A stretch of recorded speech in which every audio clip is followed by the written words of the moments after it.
सबसे पहले आप अपने पोस्चर पे ध्यान दीजिए। जब भी आप बैठते हैं तो अपने शोल्डर्स को स्ट्रेट रखें, अपनी स्पाइन को स्ट्रेट रखें, ज़्यादा आगे झुक के मत बैठें।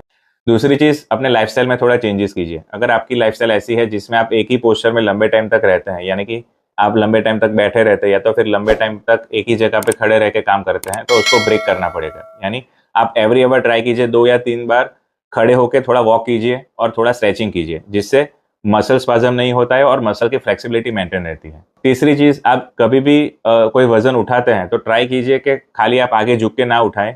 आप ट्राई कीजिए कि आप अपने नी से भी थोड़ा फ्लेक्स हो जाए और फिर थोड़ा सा आगे झुक के उसको उठाएं। आप अपनी बैक पे सारा प्रेशर मत आने दीजिए, आपके कोर मसल्स भी उसमें यूज़ कीजिए, जिससे बैक पे लोड कम हो जाता है और मसल में स्ट्रेन नहीं होता है।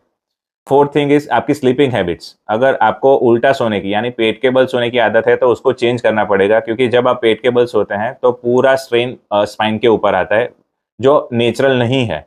तो आपको बने तब तक सीधा सोने का ट्राई कीजिए, और जब भी आप एक तरफ सो जाते हैं तो ट्राई कीजिए कि घुटने के बीच में तकिया रखें, जिससे स्पाइन की अलाइनमेंट मेंटेन रहे। अब लास्ट पोर्शन में बात करेंगे कौन सी एक्सरसाइजेज है जो आपकी कोर मसल्स और आपकी बैक मसल्स को स्ट्रांग रखती है, आपकी स्पाइन की फ्लेक्सिबिलिटी मेंटेन रखती है, और जो आप घर पे भी सिंपल तरीके से कर सकते हैं। तो सबसे पहली एक्सरसाइज है कैट काउ पोज, यानी कि इसमें आप अपना घुटने और हाथ का उपयोग करके इस तरह से पोज लीजिए और इस पोज को आप 10 से 12 सेकंड तक मेंटेन कीजिए। उसके बाद ये पोज को चेंज करके हम अलग पोज लेंगे और उसको भी हम 10 से 12 सेकंड तक मेंटेन करेंगे। इससे आपकी कोर मसल्स और बैक मसल्स की फ्लेक्सिबिलिटी बढ़ती है और स्ट्रेचिंग होता है। यही चीज आप 5 से 6 बार रिपीट कर सकते हैं। तो second exercise is child pose. इस एक्सरसाइज में आपको अपने घुटने के बल बैठना है और अपनी बॉडी को पूरी तरह से आगे स्ट्रेच करना है, और उसी पोस्चर को आपको 10 से 12 सेकंड तक होल्ड करना है, जिससे आपकी पूरी बैक की मसल पूरी तरह से स्ट्रेच होती है और उससे फ्लेक्सिबिलिटी मेंटेन रहती है। इसी पोज को आप 4 से 5 बार फिर से रिपीट कर सकते हैं।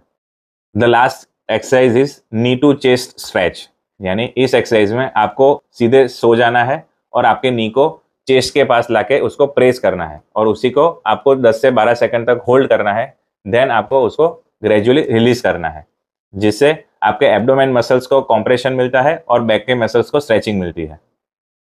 और इसी चीज को आप 5 से 6 बार फिर से रिपीट कर सकते हैं।